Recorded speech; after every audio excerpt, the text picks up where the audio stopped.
Assalamualaikum warahmatullahi wabarakatuh.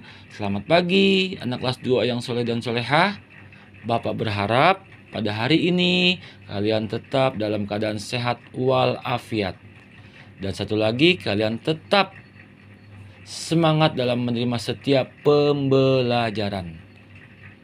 Seperti biasa, sebelum kita lanjutkan pembelajaran, mari kita berdoa bersama-sama dengan mengucapkan kata basmalah.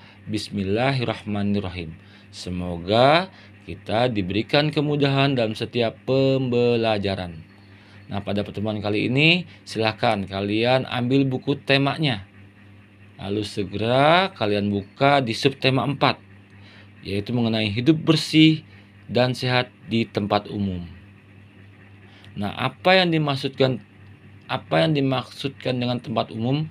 Tempat umum adalah tempat yang digunakan secara bersama-sama. Terlihat pada gambar sebuah tempat umum atau fasilitas umum, ya, tempat calon penumpang menunggu bis. Nah, tempat calon penumpang atau tempat pemberhentian bis, ya, disebut dengan halte. Nah, halte ini, ya, adalah tempat calon penumpang menunggu bis untuk mengantarkan ke tempat tujuan mereka masing-masing.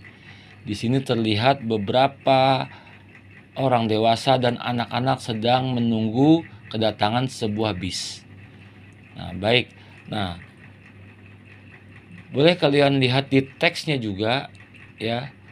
Akan Bapak bacakan, lalu kalian bisa simak di buku tema kalian masing-masing. Ya, baik.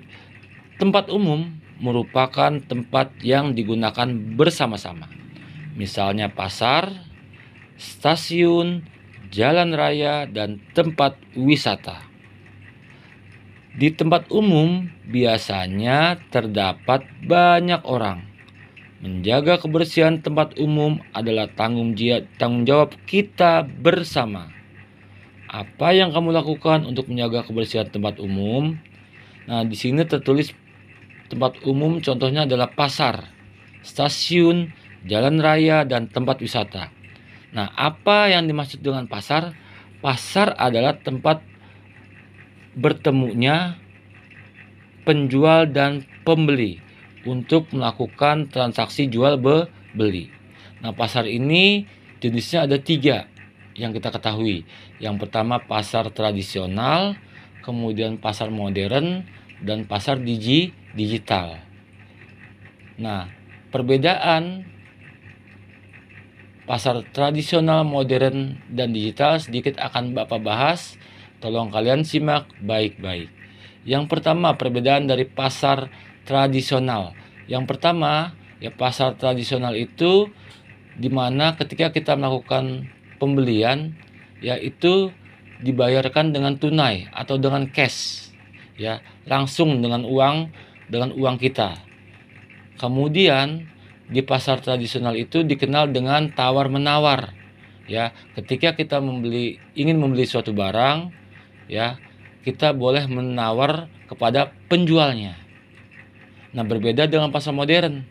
Nah, pasar modern selain tempatnya sudah banyak dan sedikit bersih, ya, di pasar modern itu harga barangnya sudah dibanderol atau sudah ditentukan.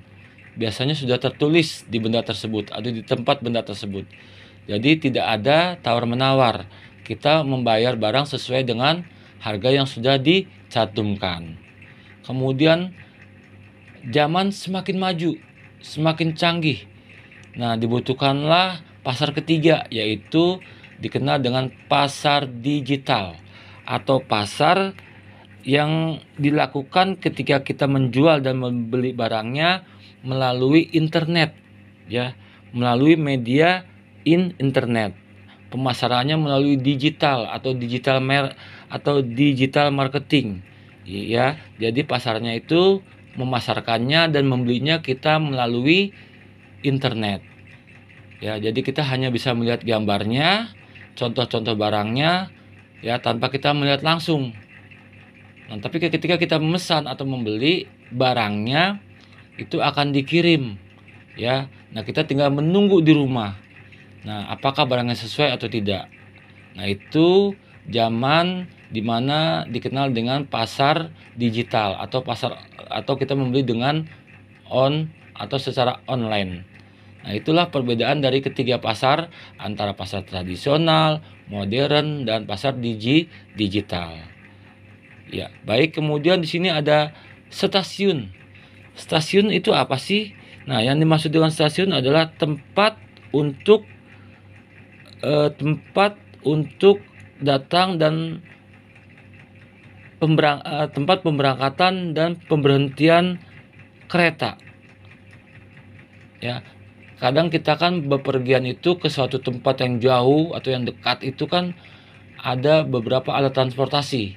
Contohnya yaitu salah satunya kereta. Nah, tempat pemberhentian kereta ya atau tempat pemberangkatannya dinamakan dengan stasiun atau lengkapnya stasiun kereta ya. Kemudian yang ketiga, tempat umum atau fasilitas umum lainnya yaitu jalan raya. Nah, jalan raya adalah jalan utama yang menuju dari satu tempat ke tempat lainnya. Ya, biasanya jalan raya itu atau jalan utama itu bentuknya lebar, kemudian sangat panjang, ya, lebih besar gitu, lalu dilengkapi dengan fasilitas trotoar atau tempat pengguna jalan kaki.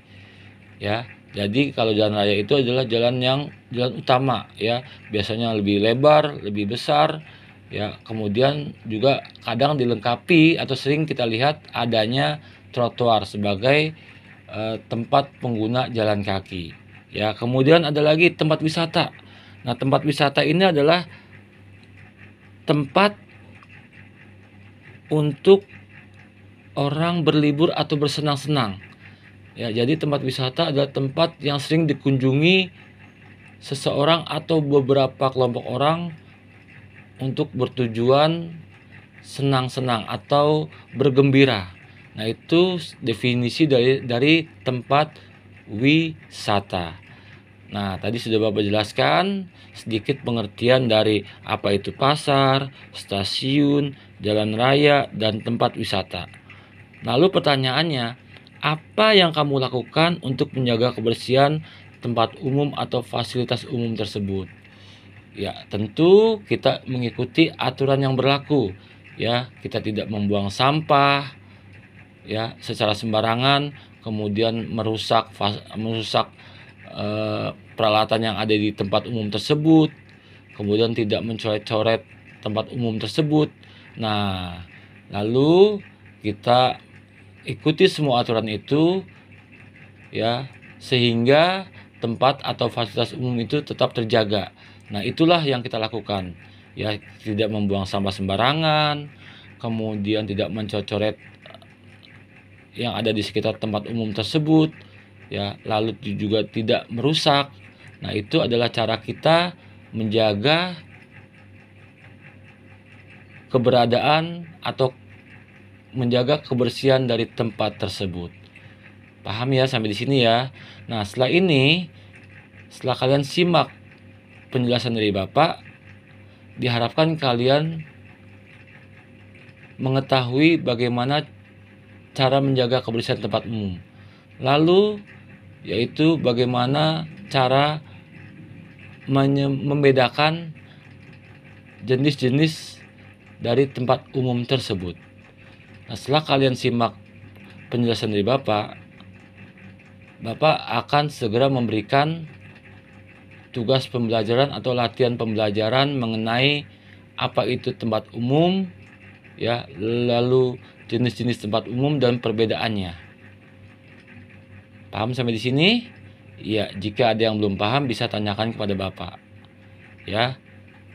Nah, jawaban ya kalian tulis di buku tulis kalian masing-masing. Tulis dengan baik ya agar bisa dibaca. Lalu kirimkan ke WA Bapak. Nah, nanti akan menyusul pertanyaan mengenai pembahasan hidup bersih dan sehat di tempat umum. Baik, itu saja yang Bapak sampaikan. Segera akan Bapak berikan pertanyaannya. Jika ada yang belum paham atau belum mengerti, silakan tanya ke Bapak. Itu saja. Lebih kurangnya Bapak mohon maaf. Akhirul kalam, assalamualaikum warahmatullahi wabarakatuh. Selamat belajar.